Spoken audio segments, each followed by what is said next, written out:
Consider Friedrich Nietzsche.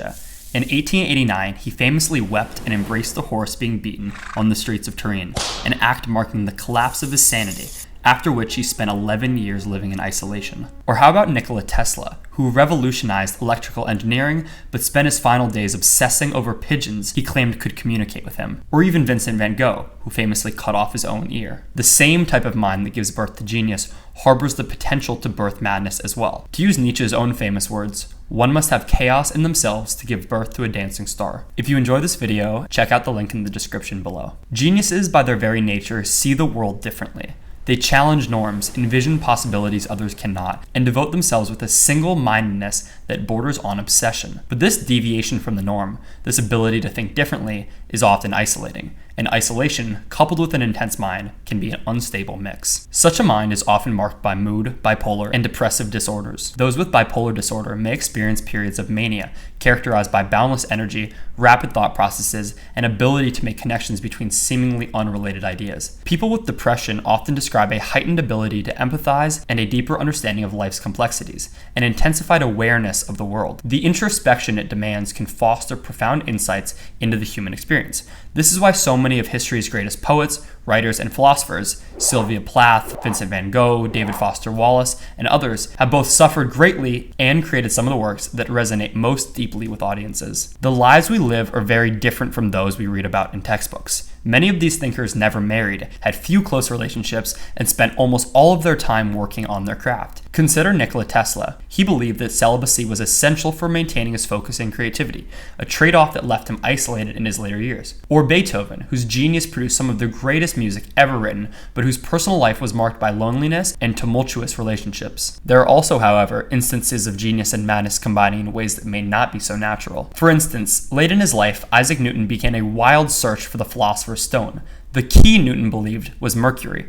For years, he was cooped up in a lab, inhaling the toxic vapors, even drinking it, which many theorize to have initiated his madness. The neuroscience attempting to explain the connection between genius and various types of mental illness is a swamp of mixed signals. Some studies found that increased level of creativity were more common among those with schizophrenic type personality disorders, while some studies showed that creative professions, defined as scientific and artistic occupations, were no more likely to experience psychiatric disorders than other people. In the book, Touched with Fire, Manic Depressive Illness and the Artistic Temperament, the American psychologist K. Redfield Jamison examined the relationship between bipolar disorder and artistic creativity. It contains extensive case studies of historic writers, artists, and composers assessed as probably having had major depressive disorder or manic depressive bipolar disorder. Joanne Greenberg is an American author who wrote I Never Promised You a Rose Garden, an autobiographical account of her teenage years. I wrote I Never Promised You a Rose Garden as a way of describing mental illness without the romanticization that it underwent in the 60s and 70s when people were taking LSD to simulate what they thought was a liberating experience.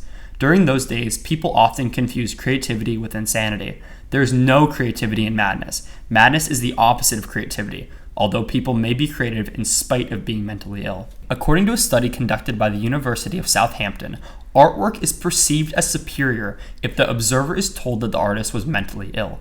However, research has found that famous artists' less renowned work was produced when their mental illness was at the most acute. This is certainly an interesting and enticing idea, that you have to be different to produce a work of different, higher quality. From making this video, I came away with a few key lessons. Geniuses in general get that way through obsession, creativity, and even dereliction of social, familial, and personal duties.